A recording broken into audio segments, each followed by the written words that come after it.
नमस्कार, आज है 7 मार्च और एक नए वीडियो में आप सभी का स्वागत है। जैसे कि कल मैंने इतना सारा काम किया उस पर, और कल एक्चुअली लेट हो गए थे। कल बहुत सारे दूसरी चीज़ें थी जो जिसमें शामिल होना बहुत महत्वपूर्ण था। अरविंद जी के घर हम गए थे कल, हमारे जो शाखा के मित्र हैं। तो जो भी मैं चाहूँगा कि इस चैनल पर नए आप लोग वीडियो देख रहे हैं वो चैनल को सब्सक्राइब कर लें और बेल आइकन को दबाएं ताकि उनको नए वीडियोस के नोटिफिकेशन मिलते रहें। कमेंट ज़रूर करते रहें। बड़ौदा में है तो स्पेस स्टूडियो ज़रूर विज़िट कीजिए, हमें अच्छा लगेगा। और काफ़ी सारे लोग मिलने आते हैं, कई सारे सीनियर्स हैं, कई सारे जो बहुत सालों पहले बड़ौदा छोड़ चुके हैं वो भी विज़िट करने के लिए आ रहे हैं। तो आप लोग भी ज़रूर आइए जो बड़ौदा में हैं, बड़ौदा से देख रहे हैं। आप लोग इंस्टा, फेसबुक किसी के भी माध्यम से आप संपर्क कर सकते हैं, उस पर ज़रूर जाइए, विज़िट कीजिए। और जब भी समय मिले तो एलेम्बिक आर्ट डिस्ट्रिक्ट में ज़रूर विज़िट कीजिए। कल मेरे एक मित्र बोल रहे थे आपने हमें नहीं बुलाया। ये सबके लिए ओपन है, आप लोग आ सकते हैं, देख सकते हैं। आपको कला में रुचि है तो आप लोग ज़रूर आइए। फिर मिलते हैं दिन भर के ब्लॉग के साथ। आज एक एग्जीबिशन भी है जो स्पेस के एलुमिनाई हैं उनका, तो उनके वीडियोस भी, उनका एक वीडियो मैं अवश्य बना के ज़रूर डालूँगा एग्जीबिशन का। और कृपा मैम भी आने वाली हैं, तो बने रहिए आप लोग चैनल के साथ, प्यार देते रहें, शेयर करते रहें। फिर मिलते हैं। ये जो कल लाइंस मैंने किए थे ये वाले, इसको आज कंटिन्यू किया जाएगा। फिर उसके बाद दूसरा डार्क फेज़, फिर उससे ज़्यादा घना। तो ये इससे इस लाइंस में भी एक शेड ज़रूर दिखेगा, ऐसी उम्मीद है। तो बने रहिए इस काम के साथ, अपडेट के साथ। ये मेमोरीज़ हैं, बहुत सारे ऐसे मेमोरीज़ हैं जो शायद हम सभी के दिमाग में अनकॉन्शियसली पड़े होते हैं। बस थोड़े सामान को समेटते हुए और चीज़ों को प्लानिंग करते हुए हम काम को आगे बढ़ाते हैं। तो ये सारी चीज़ें ऐसे ही नहीं होती। मुझे लगता है कि इसके पीछे एक शक्ति काम करती है और ये निश्चित होता है कि आपको क्या करना है, कब करना है, कैसे करना है। पर वो चीज़ें मैं रिकॉल नहीं करने जाता कि मैंने ये चीज़ें किस लिए करना है। और दूसरी बात ये कि बहुत प्लानिंग के तहत ये चीज़ें होती हैं। मुझे लगता है उतनी प्लानिंग की ज़रूरत नहीं होती कई बार, पर जब हम काम करने बैठते हैं तो एक रैंडम अप्रोच हमारे काम में, क्योंकि जो बात हम कर रहे हैं या हमें सोचना चाहिए उस विषय पे, उन विषयों पर मैं ज़्यादा ध्यान नहीं देता हूँ, मुझे ऐसा लगता है। तो जैसे ये रैंडम मैं लाइंस जो यूज़ करता हूँ वो कार्टोग्राफिकल जो मैप्स हैं उसकी वजह से, पर उसका रीज़न शायद ये हो सकता है कि मैं मेरे जो लाइंस के प्रति एक ठहराव है वो कैसा है, क्या होना चाहिए। तो अभी हम यहाँ हैं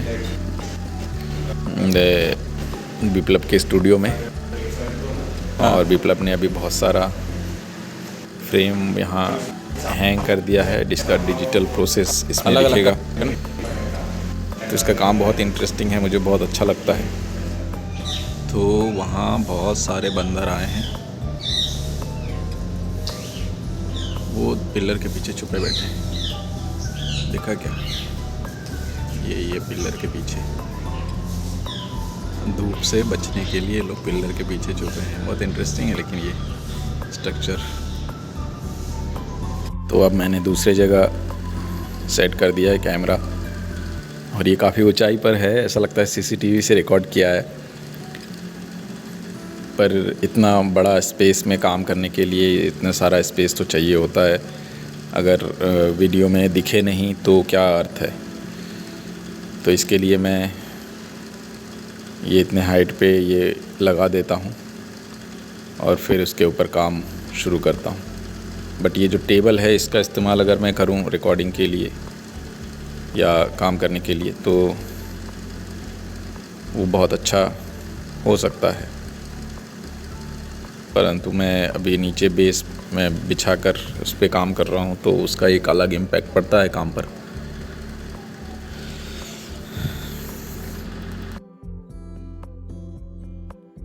तो अभी स्पेस स्टूडियो में जो यहाँ से निकले हुए एलुमिनाई हैं उनका एक शो चल रहा है जिसकी आज ओपनिंग होनी है।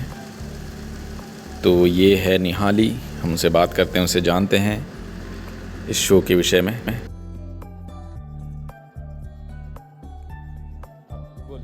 कंटिन्यू।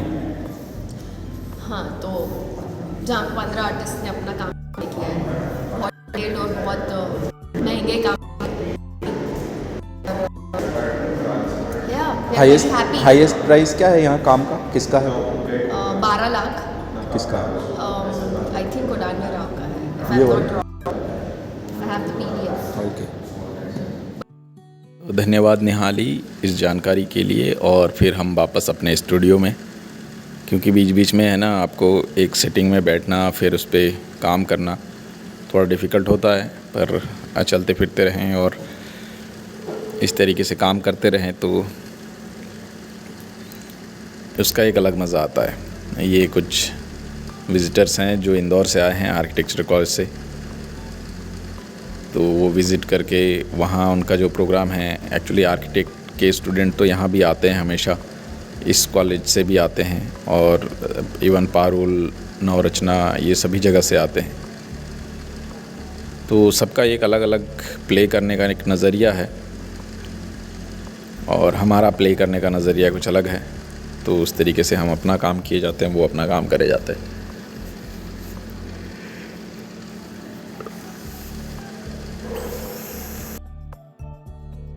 तो आज हमारे स्टूडियो में हमारी यहाँ की जो क्यूरेटर हैं वीरांगना सोलंकी, वो आने वाली हैं और हम वेट कर रहे हैं कि वो जब भी आ जाए, क्योंकि भूख बहुत तेज़ की लगी है। तो बस उनके आने का वेट कर रहे हैं, वो आ जाए, फिर उसके बाद बातचीत करके हम निकलेंगे।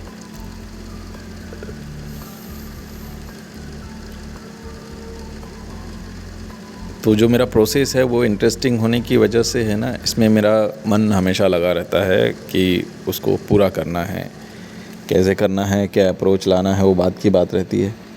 लेकिन जब काम शुरू होता है तो उसका एक अलग मज़ा आता है, पूरा हो जाने के बाद एक अलग मज़ा आता है।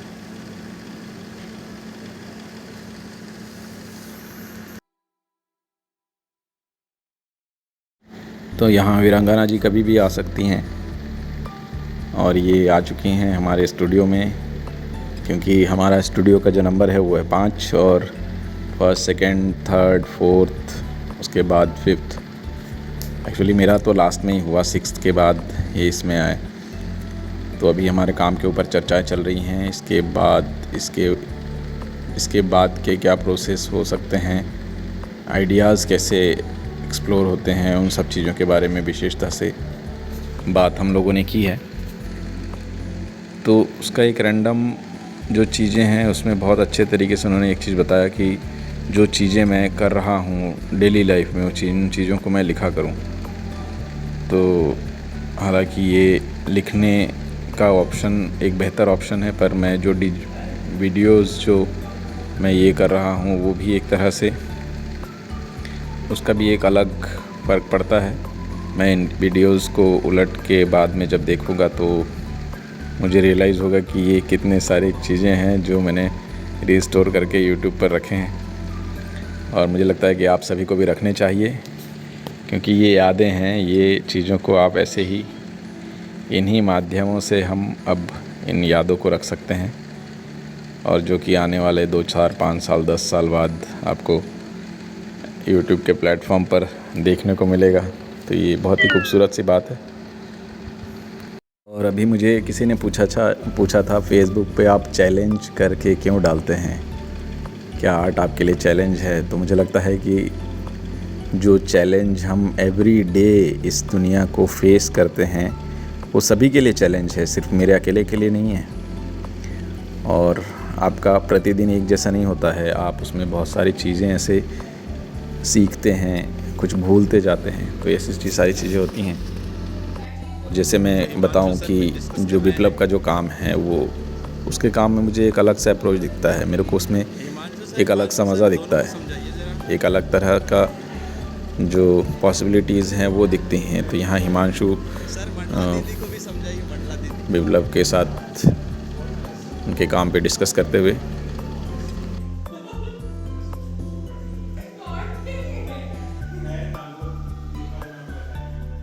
तो अभी बज चुके हैं 5:30 और काफ़ी सारे लोग यहाँ एग्ज़िबिशन के लिए देखने के लिए आने वाले हैं। कुछ लोग दिख भी रहे हैं आते जाते गलियों से। तो आज जो एल्यूमिनाई शो है, इसमें स्पेस के जो पुराने जिनको स्पेस स्टूडियो मिला हुआ था वो लोग हैं काफ़ी सारे। और ये फाइन आर्ट्स के 2 स्टूडेंट्स हैं जो अभी सेकेंड ईयर में हैं, वो लोग आए हुए हैं। तो सबको ये जो चीज़ें हैं, जो ट्रांसपेरेंसी वाला काम है, वो कैसे मीडियम को कैसे मैं उस ट्रांसफ़र करता हूँ, उसको लेके बड़ी उत्सुकता है कि ये काम नेट पे कैसे चला जाता है। तो उसके लिए मैं फिर से बताना चाहूँगा इस वीडियो में, उसके लिए मैं एक वर्कशॉप ये कर रहा हूँ जिस पे इस काम में कैसे ट्रांसफ़र होता है, ये सारी चीज़ें मैं इस काम के माध्यम से बताऊँगा। और यहाँ आदित्य सर हैं हमारे साथ, देवाशीष दा हैं, ऋषिकेश भाई हैं। तो सभी लोग देखने के लिए आए, देखे और उन लोगों को बड़ा इंटरेस्टिंग लगा सभी को। तो यही उपलब्धि है मेरे लिए कि लोगों को ये काम पसंद आ रहे हैं। और इसका कोई नाम नहीं ये है, बट मैंने इसका इम्प्रिंटो नाम रखा है। तो यहाँ काफ़ी सारे लोग आते जाते, यहाँ हिना भाभी आई हैं, पूनम, आर्या, अनय, सभी लोग आ चुके हैं। तो अब काम को बीच बीच में सभी लोग आते जा रहे हैं, तो ब्रेक लगाना भी ज़रूरी है। पर जितना हो सके समय यूटिलाइज़ करना, मैं वो करता हूँ। तो ये अच्छा है कि समय का इस्तेमाल इस तरीके से हो रहा है। और इतनी देर तक अभी बजने वाले हैं लगभग 8, तो मैं इतना समय स्टूडियो में होता नहीं हूँ। शाम 6 साढ़े 6 बजे तक मैं लगभग चला जाता हूँ।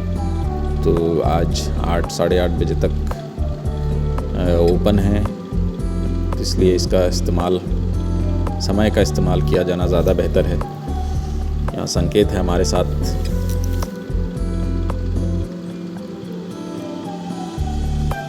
मोस्टली अभी फाइन आर्ट्स में पढ़ने वाले जो स्टूडेंट्स हैं वो लोग हैं, कुछ पास आउट्स हैं।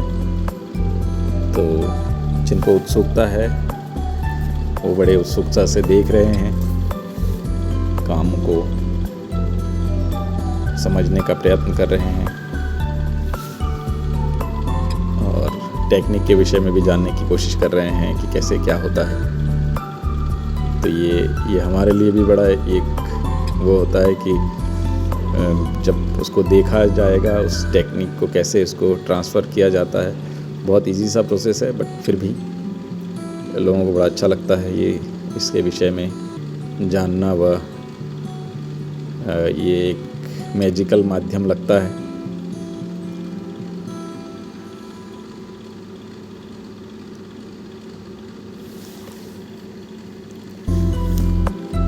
तो स्टूडियो की चहल पहल इसी तरीके से होती है। और ये बहुत ही अच्छी बात है। सब शो खत्म हुआ, सारे लोग बस निकल ही रहे हैं। तो आप सभी को कैसा लगा वीडियो ज़रूर बताइएगा ब्लॉग में, और फिर मुलाकात होगी कल एक नए वीडियो के साथ। मिलते हैं फिर। प्यार देते रहें, शेयर करते रहें, कमेंट्स ज़रूर करते रहें। बहुत बहुत धन्यवाद, नमस्कार, फिर मिलते हैं।